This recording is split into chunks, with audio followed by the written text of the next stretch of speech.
Hawa watoto walienda kwenye mahubiri ya Net Event. Kule Net Event wakaanza kuulizwa, mnatokea shule gani? Mnatokea shule gani?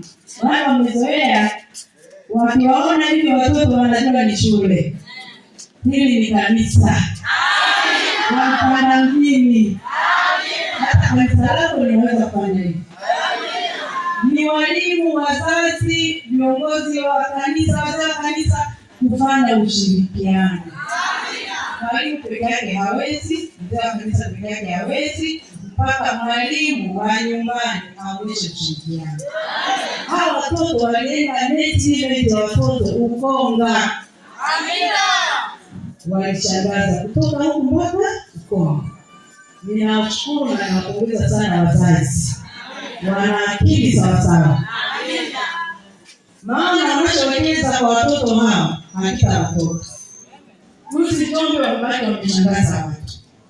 Walienda eneo la baridi, lakini walitunguza Mungu. Amina. Basi Bwana awabariki sana. Watatuhudumia pia ibada kuu. Mbona mgezo wa mawasiliano anasema waongeze akisema kama tunaenda na ratiba. Basi mchana pia wataendelea kutuhudumia. Amina. Wanakuja hapa kwa ajili ya utume. Hata kwaya zilizokuja katikati nilizialika kwa ajili ya utume. Amina. Haleluya. Hawakupitia joto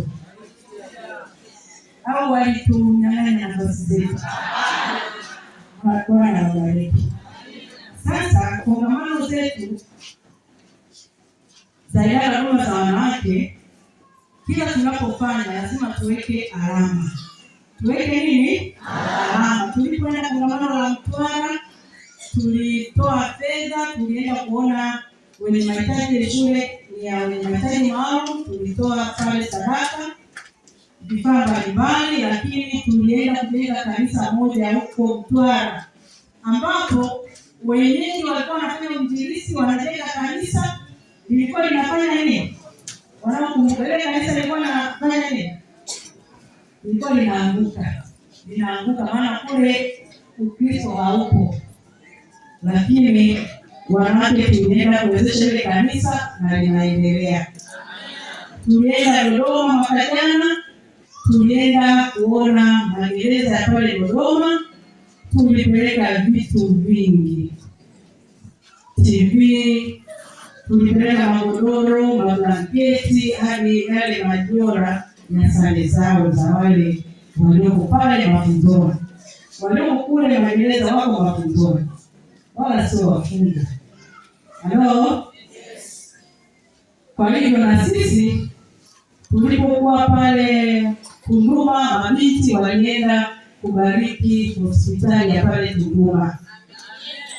Sasa sisi watu wazima kwa nini tusiwabariki watu mahali fulani?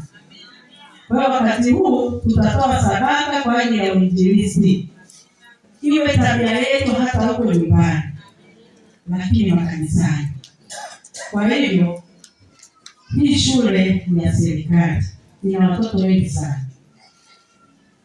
Tutapata vitabu, tutaviacha hapa. Na mzuri mwenyeji wetu atatambulishwa vizuri baadaye kidogo. Waliotuhudumia na kutupokea hapa ni wazee wa kanisa wa makanisa ya hapa Panagoni.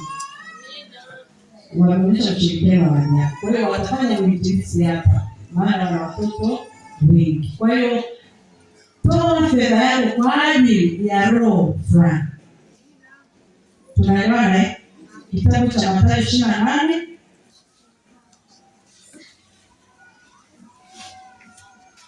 mstari ule wa 18 hadi 20 nitasoma. Kabla sijasoma tufunge macho. Baba, tunakushukuru kwa upendo wako. Wakati huu tunahitaji kutoa sadaka kwa ajili ya kazi yako.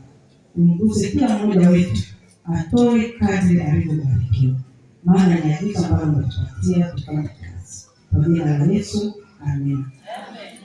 Mathayo 28 ndio agizo ambalo Mungu ametuitia katika kanisa na ametuagiza kwamba tufanye kazi ya utume.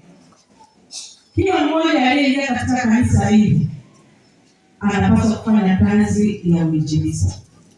Nitasoma ule mstari wa 19 anasema hadi 20 anasema, basi enendeni mkawafanye mataifa yote kuwa wanafunzi, mkiwabatiza kwa jina la Baba na la Mwana na la Roho Mtakatifu, na kuwafundisha kuyashika yote niliyowaamuru ninyi, na tazama, mimi nipo pamoja nanyi siku zote hata ukamilifu wa dahari.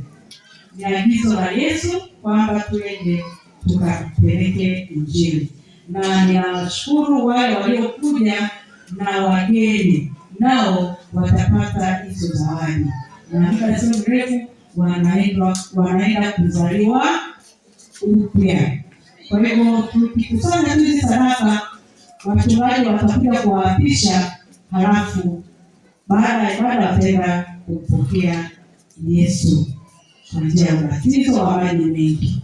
Ikiwa wewe ulisita kujitoa wakati huu, basi niwaalike tusimame tuombe, na wale ambao wako tayari wazunguke kwa nje.